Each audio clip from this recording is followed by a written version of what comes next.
उन्होंने एक बात कही कि स्मृति ईरानी कहती हैं कि 1 घंटा काम करती हो। इस देश में जिनको सबसे पहले डिसिप्लिन में होना चाहिए था, अनुशासन में होना चाहिए, वो है मंत्री, जिनका जवाबदेह है लोकतंत्र के प्रति, और उस लोकतंत्र में उनको जवाबदेही बनती है कि जनता के सवाल का जवाब दे। खुद वो इतने अनुशासनहीन है कि जिस लोकतंत्र में के मंदिर में चुन के जनता भेजती है कि आप हमारी बात उठाइएगा, वहां वो जनता की बात तो छोड़िए, उस लोकतंत्र के मंदिर में जाने से डरते हैं लोग। तो ये सरकार है, ये अंबानी अडानी की सरकार है, ये ट्रिकों की सरकार है कि इनको ये देखना होता है कि अब क्या पत्ता डालेंगे। जैसे वो ताश खेलते हैं ना, सीप लाते हैं ये, तो ठीक है, ताश खेलने वाली बाजी जीतने की बात है और लोगों का दिल जीतने की कोई बात नहीं। लाखों लाखों के तो सूट पहनते हैं डेली, दिन में 4-4 तो वो सूट चेंज करते हैं।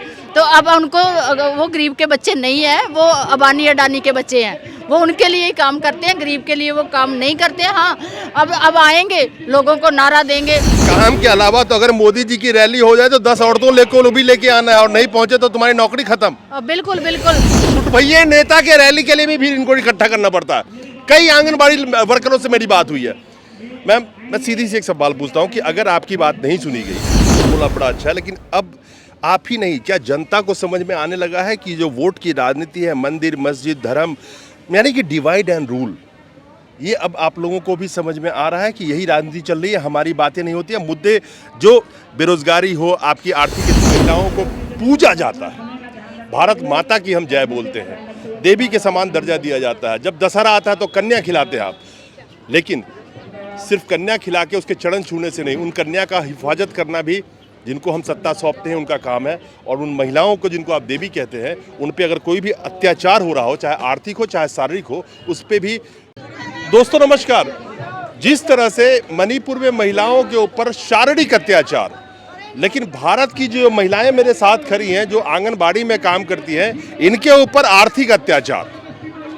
मोदी जी नारा लगा के आए थे 2014 से पहले, बहुत हुआ महिलाओं पे अत्याचार। अब की बार मोदी सरकार, हर तरफ महिलाएं त्रस्त हैं। आज की वक्त में महिला आंगनबाड़ी वाले महिलाओं का प्रदर्शन लगातार कई महीनों से चल रहा है, और अलग अलग क्षेत्र की महिलाएं यहाँ पे आके अपना विरोध प्रकट कर रही है कि जितना पैसा उनको मिलता है उसमें गुजारा करना कितना मुश्किल है। हमारे साथ हरगोविंद मैडम हैं, जो लगातार आंगनबाड़ी कार्यकर्ताओं की आवाज़ उठाती रही हैं, और बहुत सिंपल सी मांग इन लोगों का करती आ रही हैं, और ये भी कर रही हैं, और आंगनबाड़ी की महिलाएं कर रही हैं कि करीब करीब मिनिमम वेजेज जो है 25,000 रुपये महीना इनको मिलना चाहिए। इनका कहना है कि ग्रुप डी का इनको दर्जा मिलना चाहिए। मैम, लगातार प्रदर्शन चल रहे हैं, आप लोग भी प्रदर्शन करते आ रही हैं, और आंगनबाड़ी में काम करने वाले हर प्रदेश की हज़ारों महिलाएँ चीख चीख के थक गई हैं, मैं ये कह सकता हूँ। लेकिन फिर भी सरकार सुनने को राजी नहीं है। लेकिन इसी देश में जहाँ पे करीब करीब 50% वोट महिलाओं का भी है, आज उन्हीं महिलाओं की कहीं सुनवाई नहीं हो रही है। आखिर ऐसा क्यों? देखो, ये मैं कहना चाहूँगी कि जैसे आंगनवाड़ी की औरतें हैं, आशा वर्कर हैं, मिड डे मील वर्कर हैं, जो और बहुत सारी महिलाएं हैं जो गरीब है, किसान है, मजदूर हैं, तो सरकार उनकी बात नहीं सुन रही है, इसमें कोई शक नहीं है। प्रधानमंत्री जी कोई बात, उनका ध्यान नहीं है। महिलाएं 50% है, उनके ऊपर आर्थिक अत्याचार हो रहा है, उनके ऊपर शारीरिक अत्याचार हो रहा है, लेकिन इनका जैसे पत्ता रास है, ठीक है, इनको एक कोई ट्रिक मिल जाता है वोट लेने के लिए, ठीक है। तो हम लोग जैसे यहाँ पे यूनाइट है, तो इनके पास कोई ट्रिक है, वोट लेने के लिए हम लोगों को ही बखेर देते हैं ये लोग। तो जो ये ट्रिक पे काम कर रहे हैं, लेकिन इनको ये नहीं है कि हमारे मुद्दों की कोई बात नहीं होती है, ठीक है। जैसे लोग परेशान हैं, जैसे महिलाएं नहीं, बहुत सारे लोग परेशान हैं, तो सरकार इस बात को लेकर सीरियस नहीं है कि लोगों को खाना चाहिए। 4500 रुपये में कोई औरत कैसे काम कर सकती है, 2200 रुपये में कोई औरत कैसे काम कर सकती है। उसके ऊपर ये भी है, इस 4500 रुपये में भी स्टेट को डालने के लिए बोला जाता है कि आप डालो। काम इतना लेते हैं पैसा देने के नाम के ऊपर, वो भी रिलीज़ नहीं करते हैं। जो 4500 भी है ना, वो भी रिलीज़ करने में के लिए आनाकानी होती है। तो ये सरकार है, ये अंबानी अडानी की सरकार है, ये ट्रिकों की सरकार है कि इनको ये देखना होता है कि अब क्या पत्ता डालेंगे। जैसे वो ताश खेलते हैं ना, सीप लाते हैं ये, तो ठीक है, ताश खेलने वाली बाजी जीतने की बात है और लोगों का दिल जीतने की कोई बात नहीं है। नहीं मैडम, अभी 2024 का जनरल इलेक्शन आने वाला है, आपको पता है। फिर माताओं और बहनों का आवाज़ लगना शुरू हो जाएगा, फिर अलग अलग तरीके के वादे किए जाएंगे। हो सकता है कि आंगनबाड़ी महिलाओं को बोला जाए कि ठीक है इस बार जिता दो तो हम 20 दिन के अंदर कर देंगे। ऐसे ऐसे वादे, बहुत सारे वादे वाले चीखते चिल्लाते नजर आएंगे आपको। लेकिन सवाल यह है कि जो वादा करके आते हैं उसके तरफ तो वो कोई जवाब भी नहीं देते। लोकतंत्र का जिसको मंदिर बोल के वो आए थे, उस लोकतंत्र के मंदिर में जाना उनको लगता है आप आज की डेट में पसंद नहीं है, वहाँ भी नहीं जाते। तो चर्चा जब महिलाओं पे होगा नहीं, 4500 रुपये में गुजारा कैसे करेंगे। और मुझे जहाँ तक पता है कि बहुत सारे महिलाओं की कोविड के टाइम में जान भी चली गई और उनके हस्बैंड की भी जान चले गए, लेकिन जो अकेली बची हुई है, घर पूरा परिवार संभालना है, वो 4500 रुपये में 1200 का सिलेंडर और 200 रुपये का तेल और 150 रुपये का टमाटर खरीद के कैसे गुजारा करेगी। आखिर इस बात को समझ में क्यों नहीं आती है, जबकि वो कहते हैं मैं गरीब का बच्चा हूँ। नहीं, वो कहने को गरीब का बच्चा है, लेकिन वो तो मेरे ख्याल में 30-40 साल हो गए ना, वो गरीब का बच्चा अभी नहीं रहे हैं। वो तो कब से अमीर के बच्चे हो गए हैं। वो तो सीएम गुजरात के रहे हैं, ठीक है, अभी 10 साल से पीएम है। वो तो लाखों लाखों के तो सूट पहनते हैं, डेली दिन में 4-4 तो वो सूट चेंज करते हैं। तो अब उनको, वो गरीब के बच्चे नहीं है, वो अबानी अडानी के बच्चे हैं। वो उनके लिए ही काम करते हैं, गरीब के लिए वो काम नहीं करते हैं। हाँ, अब आएंगे, लोगों को नारा देंगे, जैसे आपने बोला है कि 4500 रुपये, 2200 रुपये में 28 लाख है, हम 2200 रुपये में 14 लाख काम कर रही है। हेल्पर 2200 रुपये में काम कर रही है। तो इतना 4500 में, 2200 में चाय नहीं तैयार होती है एक मंथ में। दूध का क्या रेट है, सिलेंडर का क्या रेट है, चीनी का क्या रेट है। दिन में आपको 4 लोगों की फैमिली है, 2 बच्चे हैं, 2 जी है, तो 8 कप चाय नहीं बनती है एक मंथ में इतने पैसे की, तो वो भी नहीं देते हैं। तो पल्ले से पैसे, जैसे कोविड में लोगों की डेथ हुई, आंगनवाड़ी वर्कर को कोरोना वॉरियर नहीं बोला इन्होंने, 1 भी रुपया हम लोगों को नहीं दिया इन्होंने, ठीक है। जो आंगनवाड़ी में काम ले रहे हैं, हम मोबाइल पे बोल रहे हैं काम करो, वो पल्ले से आप अपना रिचार्ज डलवाओ, जो पैसा दे रहे हैं उसमें से पल्ले से डलवाओ, ठीक है।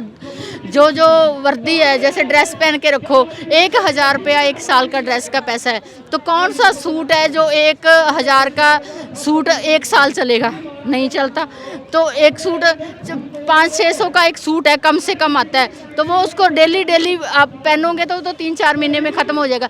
पल्ले से वर्दी लो, पल्ले से रिचार्ज करवाओ, और जो है काम इतने ज़्यादा करवाते हैं कि आप गिनती भी नहीं कर सकते। तो पल्ले से वर्दी तो ठीक है।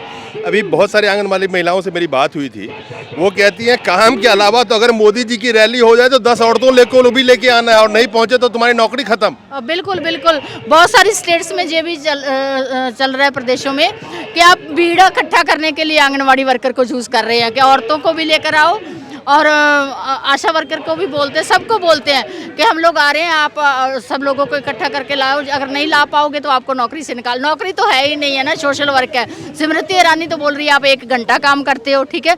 तो वो बोल रहे हैं कि सोशल वर्कर से भी आपकी छुट्टी कर दी जाएगी। हमें ऐसा सोशल वर्कर नहीं चाहिए जो मोदी की रैली में नहीं आता है।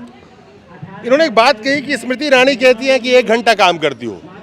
इस देश में जिनको सबसे पहले डिसिप्लिन में होना चाहिए था, अनुशासन में होना चाहिए, वो है मंत्री, जिनका जवाबदेह है लोकतंत्र के प्रति, और उस लोकतंत्र में उनको जवाबदेही बनती है कि जनता के सवाल का जवाब दे। खुद वो इतने अनुशासनहीन है कि जिस लोकतंत्र के मंदिर में चुन के जनता भेजती है कि आप हमारी बात उठाइएगा, वहां वो जनता की बात तो छोड़िए, उस लोकतंत्र के मंदिर में जाने से डरते हैं लोग। जब पार्लियामेंट चल रहा हो, जिनका कर्तव्य बनता है कि जनता ने भेजा है, जनता की बात वहां उठनी चाहिए, वहां पे संसद में भी जाना लोग पसंद नहीं करते हैं। लेकिन ये आम वर्कर, इनको सारे अनुशासन में रहना जरूरी है। अगर एक भी अनुशासनहीनता हुई, अनुशासनहीनता का मतलब ये है कि हमारे लिए भीड़ इकट्ठा करो, और भीड़ लेके नहीं आए तो नौकरी से निकाल देंगे। छुट भैया नेता के रैली के लिए भी भीड़ इनको इकट्ठा करना पड़ता है। कई आंगनबाड़ी वर्करों से मेरी बात हुई है। मैं सीधी सी एक सवाल पूछता हूँ कि अगर आपकी बात नहीं सुनी गई, 28 से 30 लाख की आप बता रही हैं आपकी जनसंख्या, मैं 4 लोगों को जोड़ता हूँ उस फैमिली में, 1 करोड़ 1 करोड़ 20 लाख आपकी वोट है। मैं आंगनबाड़ी की ही सिर्फ महिलाओं की बात करूँ तो, और 1 करोड़ 20 लाख वोट बहुत मायने रखते हैं। सवाल यह है कि आज के वक्त में मौजूदा सरकार को किसी के वोट से डर ही नहीं लगता। ऐसा क्यों लगता है कि जनता चिल्लाते रहे हम कुछ नहीं करेंगे, क्या कर लेगी मेरा?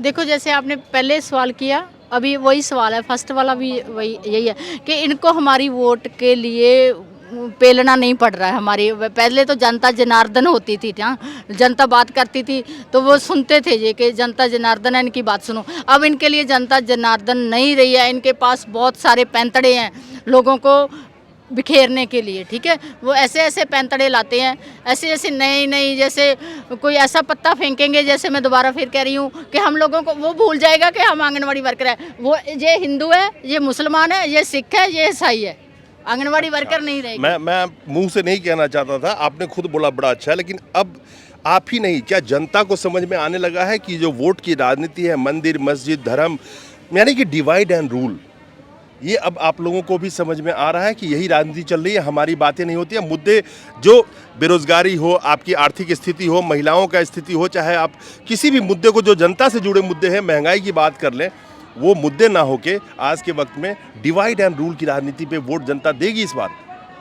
देखो, जनता जागरूक तो बहुत हो चुकी है, इसमें तो कोई शक नहीं है। अंग्रेज ऐसे करते थे, 200 साल वो लोग हमारे ऊपर राज कर गए इसी बात को लेकर, डिवाइड एंड रूल, ठीक है। 10 साल से ये राज चल रहा है हमारे ऊपर, डिवाइड एंड रूल। हम चाहते हैं कि हमारे मुद्दों की बात करो। आप किसान के लिए क्या कर रहे हो, मजदूर के लिए क्या कर रहे हो, मुलाजिम के लिए क्या कर रहे हो, आंगनवाड़ी वर्कर के लिए क्या कर रहे हो, दुकानदार के लिए क्या कर रहे हो, बेरोजगार के लिए क्या कर रहे हो। वो तो मुद्दे पे आते ही नहीं है ना जी, वो नया नया पत्ता ठेल देते हैं बार बार, तो लोग उसके ऊपर चल जाते हैं। इतने इतने करोड़ों करोड़ों हमारे बच्चे हैं बेरोजगार हो चुके हैं, ठीक है। बेरोजगार घूम रहे हैं, नौकरियों से निकाला भी जा चुका है और नौकरियां मिल भी नहीं है, ठेके पे काम कर रहे हैं, पूरा तहस नहस कर दिया इन्होंने सरकारी सिस्टम। तो हम लोग तो चाहते हैं कि हमारे बच्चों को, हमारी जनरेशन जो नई आ रही है, उनको ये बातें समझ लगनी चाहिए कि जो धर्म के ऊपर सियासत होती है वो बहुत खतरनाक है। हमारा देश में एक ऐसी संस्कृति है जहाँ पे महिलाओं को पूजा जाता है, भारत माता की हम जय बोलते हैं, देवी के समान दर्जा दिया जाता है। जब दशहरा आता है तो कन्या खिलाते हैं आप, लेकिन सिर्फ कन्या खिला के उसके चरण छूने से नहीं, उन कन्या का हिफाजत करना भी, जिनको हम सत्ता सौंपते हैं, उनका काम है। और उन महिलाओं को जिनको आप देवी कहते हैं, उन पे अगर कोई भी अत्याचार हो रहा हो, चाहे आर्थिक हो चाहे शारीरिक हो, उस पर भी कड़ी कार्रवाई करना आपका हक बनता है। लेकिन आप अगर कुर्सी मिल जाता है तो कान में तेल डाल के सो जाते हैं, और फिर जब चुनाव आता है तो इन्हीं के चरणों में नजर आते हैं। लेकिन जनता और महिलाएं या वोटर बखूबी इस राजनीति को समझ चुके हैं और थक चुके हैं झूठे वादों से, झूठे जुमले से। नमस्कार।